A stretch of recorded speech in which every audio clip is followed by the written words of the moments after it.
श्रवण वयन राधे राधे। माँ बाप के अच्छे बुरे कर्मों का फल पुत्र को भोगना पड़ता है। आप सब जानते होंगे, मनुष्य अपने जीवन में जैसा कर्म करता है वैसा ही फल पाता है। लेकिन क्या किसी ने आपको यह भी बताया है कि माता पिता के कर्मों का फल भी उसकी संतान को ही भोगना पड़ता है? हर एक मनुष्य को अपने और अपने माता पिता के किए हुए पुण्य दान कर्म का फल अवश्य प्राप्त होता है, चाहे वह कर्म अच्छा हो या बुरा, लेकिन उसका फल उसकी संतान को अवश्य मिलता है। आज की यह कहानी हर एक मनुष्य के लिए बहुत ही महत्वपूर्ण और ज्ञानवर्धक होने वाली है, इसलिए कहानी को अंत तक आप मेरे साथ ऐसे ही बने रहिए। चलिए कहानी शुरू करती हूँ। बहुत समय की बात है, एक ज्ञानी महात्मा जो भी शास्त्रों में निपुण थे, वे एक छोटे से आश्रम में अपनी पत्नी के साथ रहा करते थे। एक दिन अचानक उनकी धर्मपत्नी ने पूछा, स्वामी, क्या सच में माता पिता के अच्छे और बुरे कर्मों का फल उनकी संतान को भोगना पड़ता है? तभी उस महात्मा ने अपनी पत्नी से कहा, जितनी सच्चाई इस बात में है कि मनुष्य जैसा कर्म करता है उसे वैसा ही फल प्राप्त होता है, उतनी ही सच्चाई इस बात में भी है कि माता पिता के अच्छे और बुरे कर्मों का फल उसकी संतान को अवश्य भोगना पड़ता है।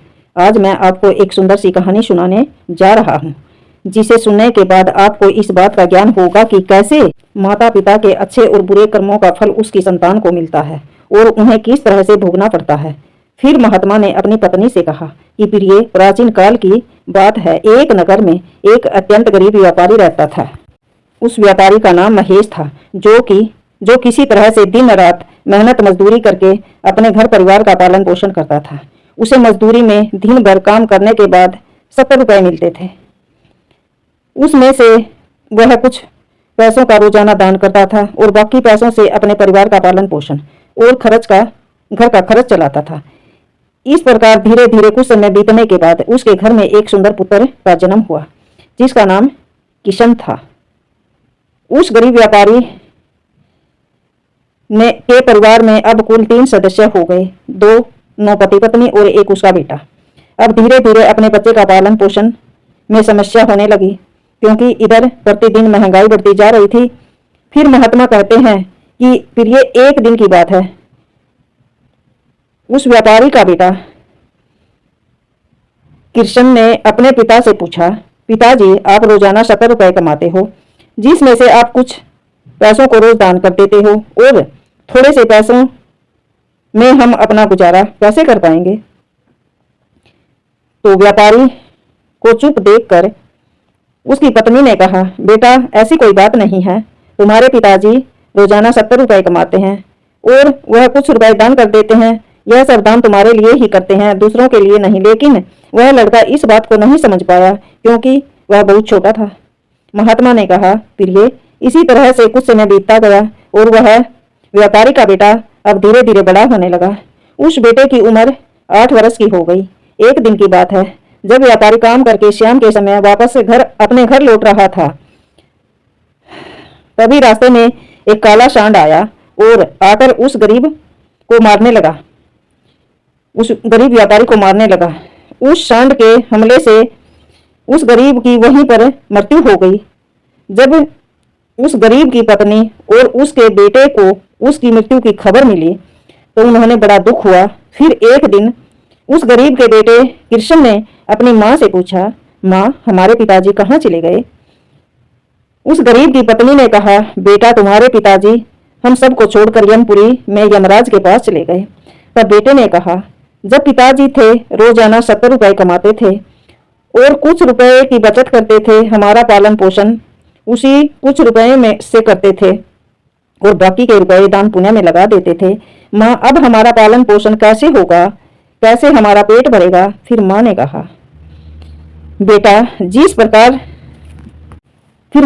बेटा, जिस घर में गरीबी होती है उसका कोई सहारा नहीं होता।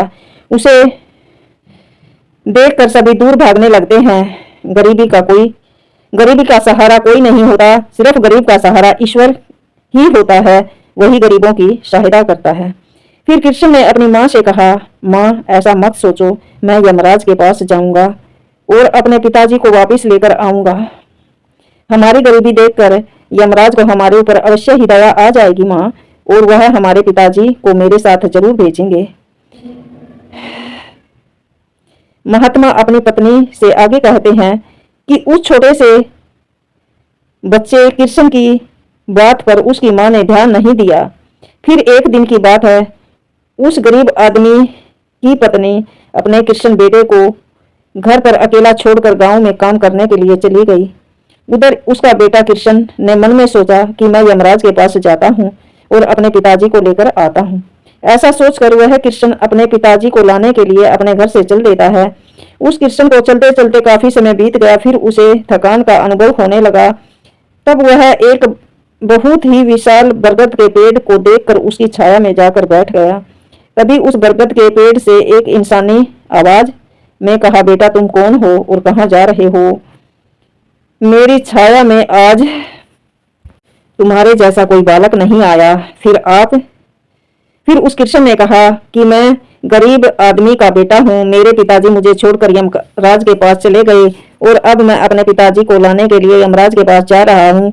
उस बरगद के पेड़ ने जब उसकी यह बात सुनी तो उसने कहा, बेटा तू मेरे लिए भी यमराज से एक प्रश्न पूछ कर आना कि मैं कई वर्षों से यहाँ पर लगा हुआ हूँ, लेकिन मेरी डालियां सूखती नहीं है। मैं कितने वर्षों तक और यहाँ खड़ा रहूंगा? मैंने अपने पूर्व जन्म में ऐसा कौन सा पाप किया था जिस कारण से मुझे इस योनि से मुक्ति नहीं मिल पा रही? इसका कौन सा कारण है? जब तक उस लड़के कृष्ण ने कहा, ठीक है, मैं यमराज से तुम्हारा यह प्रश्न भी अवश्य पूछ कर आऊंगा। महात्मा कहते हैं, फिर ये इतना कहकर वह कृष्ण वहां से आगे चल पड़ा। चलते चलते रास्ते में उसे एक इच्छाधारी शरफ मिला। उस शरफ को देखकर कृष्ण डर के मारे रोने लगा और वह शरफ इंसान की आवाज में बोलने लगा, बेटा तुम मुझसे मत डरो, मुझे इतना बताओ कि तुम कौन हो और ऐसे भागे फिरे कहाँ जा रहे हो? कृष्ण बोला, हिम्मत रखते हुए उस शरफ के पास आया और हाथ जोड़कर कहने लगा, हे सरफराज, मैं गरीब आदमी का बेटा हूँ। मैं यमराज के पास जा रहा हूँ अपने पिताजी को लाने। शरफ ने कहा, बेटा तुम यमराज से मेरा एक प्रश्न पूछ कर आना। मैं कई वर्षों से यहाँ पर पड़ा हुआ हूँ। मेरे से अब चला नहीं जा रहा। मैं कई वर्षों से यहीं पड़ा हूँ, मेरे से अब चला नहीं जा रहा।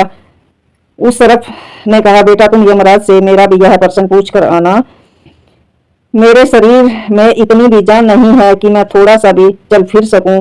मैंने अपने पूर्व जन्म में ऐसा कौन सा घोर पाप किया था जिस कारण से मुझे इस योनि से मुक्ति नहीं मिल पा रही? इसका कौन सा कारण है? तब उस कृष्ण ने कहा, ठीक है, मैं यमराज से तुम्हारा भी प्रश्न अवश्य पूछ कर आऊंगा। तो महात्मा ने कहा, हे प्रिय, इतना कहकर वह लड़का कृष्ण आगे चलने लगता है। फिर चलते चलते थोड़ी दूर पर उस रास्ते में एक किसान मिला। उस किसान ने कहा, बेटा तुम कौन हो और कहाँ जा रहे हो? देखने में तो तुम बड़े ही बुद्धिमान लग रहे हो।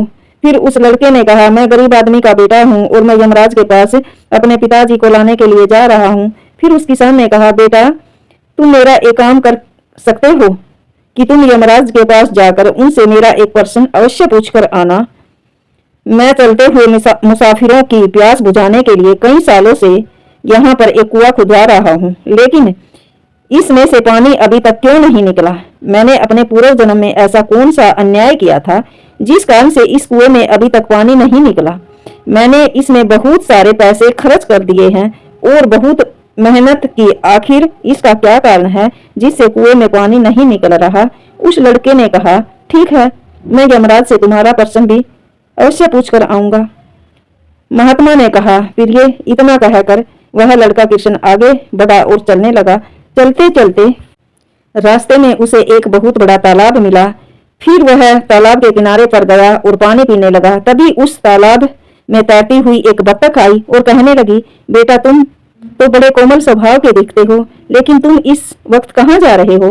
तब उस लड़के कृष्ण ने कहा, मैं गरीब आदमी का बेटा हूँ, मैं यमराज के पास अपने पिताजी को लाने के लिए जा रहा हूँ। महात्मा ने कहा, हे प्रिय, उस लड़के की यह बात सुनकर उस बत्तख ने कहा, बेटा तुम यमराज से मेरा एक प्रश्न पूछ कर आना। मैं कई वर्षों से इस तालाब में भटक रही हूँ। मेरी 7 पीढ़ियां गुजर गई हैं, परंतु मैं अभी तक इसी तालाब में रह रही हूँ। मैंने अपने पूर्व जन्म में ऐसा कौन सा पाप किया था जिसके कारण मुझे इस योनि से मुक्ति नहीं मिल पा रही? इसका क्या कारण है? तब कृष्ण ने कहा, ठीक है, मैं यमराज से तुम्हारा भी यह प्रश्न जरूर पूछ कर आऊंगा। इतना कहकर वह लड़का वहां से आगे की तरफ बढ़ने लगा। चलते चलते वह तालाब के दूसरे किनारे पर पहुंचा। दूसरे किनारे पर जब पहुंचा तो उसने देखा कि एक मरा हुआ बुगला वहां पर पड़ा है। जब वह लड़का कृष्ण उस मरे हुए बुगले को लांग कर आगे बढ़ा तो वह मरा हुआ बुगला बोलता है, बेटा तुम कौन हो, कहाँ रहते हो और कहाँ जा रहे हो? उस कृष्ण ने उसकी आवाज सुनकर कहा, मैं एक गरीब आदमी का बेटा हूँ, मैं यमराज के पास जा रहा हूँ अपने पिता को लाने के लिए। उस बुगले ने कहा, तुम यमराज से मेरा एक प्रश्न पूछ कर आना। मेरे शरीर में कई वर्षों से इस तालाब के किनारे पर पड़ा है। मेरा शरीर कई वर्षों से इस तालाब के किनारे पर पड़ा हुआ है। कभी पानी की लहर आती है तो मेरा शरीर तालाब के अंदर चला जाता है और कभी पानी की लहर वापस आती है तो मेरा शरीर तालाब के किनारे पर आ जाता है। ना तो मेरा शरीर गलता ना सड़ता, इतने सालों से जैसा है वैसा ही है। मैंने अपने पूर्व जन्म में ऐसा कौन सा कर्म किया था जिसके कारण मुझे इस शरीर से मुक्ति नहीं मिल पा रही और इसका क्या कारण है? तो कृष्ण ने कहा, ठीक है बत्तक, मैं यमपुरी में जाकर यमराज से तुम्हारा यह प्रश्न भी अवश्य पूछ कर आऊंगा। महात्मा कहते हैं कि हे प्रिय, इतना कहकर वह लड़का कृष्ण वहां से चलने लगा और वहां से चलते चलते यमपुरी में पहुंच गया। वहां पहुंचकर यमराज के चरणों में प्रणाम किया और हाथ जोड़कर कहने लगा, यमराज जी, मेरे पिताजी कहाँ पर हैं? मैं अपने पिताजी को यहाँ से लेने के लिए आया हूँ, क्योंकि जब मेरे पिताजी घर पर थे तो वह प्रतिदिन रुपए कमाते थे, जिसमें से 30 रुपए तो दान कर देते थे और कुछ रुपए से हम लोगों का पालन पोषण करते थे। लेकिन अब मेरे पिताजी घर पर नहीं रहते हैं, उन्होंने आपने अपने पास बुला लिया तो मैं और मेरी माँ भूखे मर रहे हैं। आप उन्हें जल्दी से मेरे साथ हमारे घर में भेज दीजिए। महात्मा अपनी धर्म पत्नी से कहते हैं कि हे प्रिय, फिर यमराज ने उस कृष्ण की बात को सुनकर कहा, ठीक है, मैं तुम्हारे पिताजी को घर भेज दूंगा। पहले तुम यहाँ पर शांत मन होकर बैठो। यमराज ने उस लड़के कृष्ण को अपने पास बिठाया और उसको अच्छे से भरपेट भोजन कराया। भोजन कराने के बाद पूछा, हे वत्स, तुम्हें और क्या चाहिए? फिर उस कृष्ण को रास्ते में जो जो मिले थे उनके प्रश्न यमराज से पूछे। यमराज ने उन सभी प्रश्नों का उत्तर दिया और कहा, बेटा कृष्ण, तुम जाते समय उन सबको उनके उत्तर अवश्य ही बताना। कि यमराज ने कहा, बेटा कृष्ण, तुम अपने घर पर जाओ, तुम्हारी माँ तुम्हें ढूंढ कर परेशान हो रही होगी और वह तुम्हारा इंतजार कर रही है। तुम्हारे पिताजी तुम्हारे घर जल्द ही पहुंच जाएंगे। फिर वह लड़का कृष्ण यमराज को प्रणाम करके वहां से वापस अपने घर आने के लिए चलने लगा। चलते चलते रास्ते में सबसे पहले उस कृष्ण को वहीं मरा हुआ वह बुगला मिला जो तालाब के किनारे पड़ा हुआ था। तब उस लड़के को देखकर वह मरा हुआ बुगला कहने लगा, बेटा कृष्ण, क्या यमराज से तुमने मेरा प्रश्न पूछा था?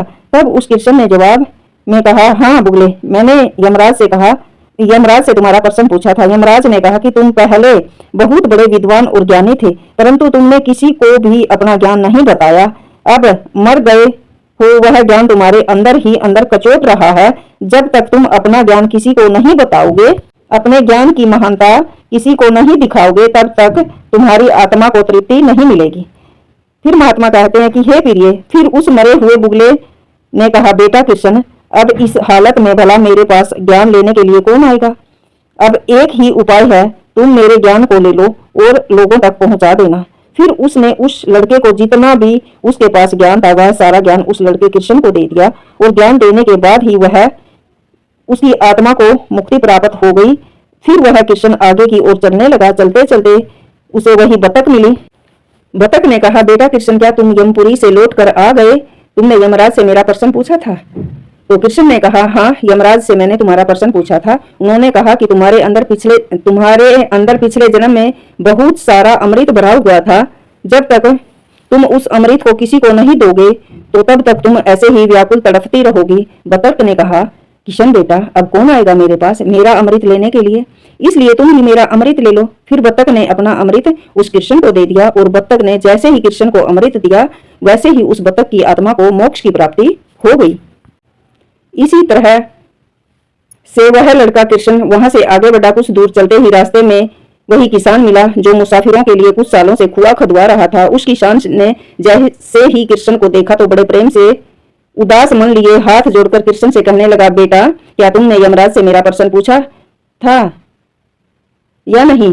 तो कृष्ण ने जवाब दिया, यमराज ने कहा कि आपके घर में एक जवान कन्या कुंवारी बैठी हुई है। जब तक आप उस लड़की का विवाह नहीं करोगे और कन्यादान नहीं करोगे, तब तक इस कुएं में पानी नहीं निकलेगा। पहले जो तुम्हारा कर्तव्य है, कर्म है, उसे पूरा कर लो।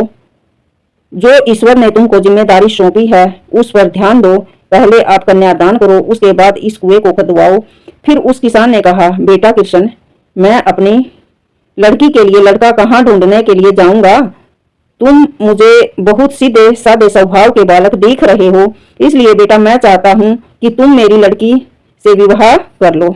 महात्मा कहते हैं, हे प्रिय, फिर उस किसान ने अपनी प्यारी सी कन्या का विवाह उस कृष्ण के साथ कर दिया। फिर किसान ने अपनी लड़की को बहुत सारा धन देकर कृष्ण के साथ विदा कर दिया। इसी तरह वह कृष्ण अपनी पत्नी को लेकर फिर आगे चलने लगा तो उसे रास्ते में वही विशाल बरगद का पेड़ मिला। उसकी छाया में उसने विश्राम किया था। उसने पूछा, बेटा कृष्ण, क्या आपने यमराज से मेरा प्रश्न पूछा? उसने कहा, हाँ पूछा था। यमराज ने बताया कि पूर्व जन्म में तुम्हारा काम स्कूल में बच्चों को शिक्षा देना था। तुम्हारा स्थान गुरु का था। तुम्हें लोगों तक ज्ञान पहुंचाना था। लेकिन तुमने अपने लक्ष्य का, अपने पद का सही तरीके से इस्तेमाल नहीं किया। तुम ज्ञान शिक्षा देने के बदले में छोटे छोटे बच्चों से अपने काम करवाते थे और अच्छी तरह ज्ञान का उद्देश्य नहीं देते थे। तुम पूर्व जन्म में बहुत बड़े विद्वान और ज्ञानी थे, परंतु तुमने उन बच्चों को शिक्षा नहीं दे पाए। तुमने सही तरीके से ज्ञान प्राप्त नहीं हुआ, जिसकी वजह से उन छोटे छोटे बच्चों ने बड़े हो जाने पर तुम्हें श्राप दिया, जिसके कारण तुम हिलडुल नहीं सकते। तुम्हारे अंदर जो ज्ञान भरा है उसे किसी को दे दो, इसके बाद ही तुम्हारी आत्मा को मोक्ष की प्राप्ति होगी। महात्मा ने कहा, हे प्रिय, उस लड़के की बात सुनकर उस बरगद के पेड़ ने कहा, बेटा कृष्ण, मैं यह ज्ञान तुम्हें देता हूँ। यह ज्ञान छोटे छोटे बच्चों को तुम अवश्य देना। जैसे ही उस बरगद के पेड़ ने कृष्ण को वह ज्ञान दिया, वैसे ही उस पेड़ की आत्मा को मोक्ष की संतुष्टि मिली और बरगद पेड़ की योनि से मुक्त हो गया। फिर कृष्ण आगे बढ़ा, चलने लगा तो रास्ते में उसे इच्छाधारी शरभ मिला। शरभ ने कहा, बेटा कृष्ण, आपने यमराज से मेरा प्रश्न पूछा? तब उस कृष्ण ने कहा, हाँ पूछा था नागराज। यमराज ने कहा, तुम्हारे पास जो नागमणि है, तुम उस नागमणि को धरती पर नहीं उगलते हो और ना कभी किसी को दान नहीं करने देते हो। जब तक तुम इस नागमणि का दान किसी को नहीं करोगे, तब तक तुम्हारा शरीर इस धरती पर ही पड़ा रहेगा। फिर उस शरभ ने कहा, बेटा मैं यह नागमणि अब किसको दूं? इस नागमणि को तुम ही ले लो। फिर उस शरभ ने अपनी नागमणि को उस कृष्ण को दे दिया। जैसे ही शरभ ने नागमणि उस लड़के को दे दी, शरभ की आत्मा को मोक्ष की प्राप्ति हो गई। कुछ देर के बाद कृष्ण अपनी पत्नी के साथ चलते चलते अपने घर पहुंच गया। जब वह कृष्ण अपने घर पहुंचा तो उसकी माँ उसको देखकर बड़ी खुश हुई और कहने लगी, बेटा तू कहाँ चला गया था? तुम्हारे साथ जो यह कन्या है, यह कौन है? फिर कृष्ण ने जो भी अपने साथ रास्ते में चलते वक्त घटनाएं घटी थी, वह सब अपनी माँ को बता दिया। तो महात्मा कहते हैं, हे प्रिय, रास्ते भर में लोगों की इतनी दुख भरी बातें सुनकर भी कृष्ण को अब ज्ञान हो चुका कि उसके पिताजी वापस नहीं आ सकते। अब उनकी इस पृथ्वी लोक से मुक्ति हो चुकी है। उसके पिताजी ने जो भी अपने जीवन में दान धर्म दिया था, उसका फल उस कृष्ण को यमराज ने दे दिया। तो मेरे प्यारे बहन भाइयों, इस प्रकार महात्मा ने अपनी पत्नी को बताया कि माता पिता के अच्छे और बुरे कर्मों का फल उसकी संतान को कैसे प्राप्त होता है और पूर्व जन्मों के कर्मों का फल हर एक मनुष्य को कैसे मिलता है। तो अच्छे कर्मों का फल न केवल माता पिता को बल्कि उसकी संतान को भी सुख और समृद्धि के रूप में मिलता है। अगर माता पिता समाज में अच्छे कार्य करते हैं तो उनके बच्चे भी सम्मानित और खुशहाल जीवन जीते हैं। वही बुरे कर्मों का फल भी संतान को दुख, परेशानी और असफलता के रूप में मिलता है, जिससे उन्हें समाज में नकारात्मक का सामना करना पड़ता है। तो आपको इस वीडियो से सीखने को क्या मिला, कमेंट में बताइए। सारे बहन भाइयों ने प्रेम भरा राधे राधे।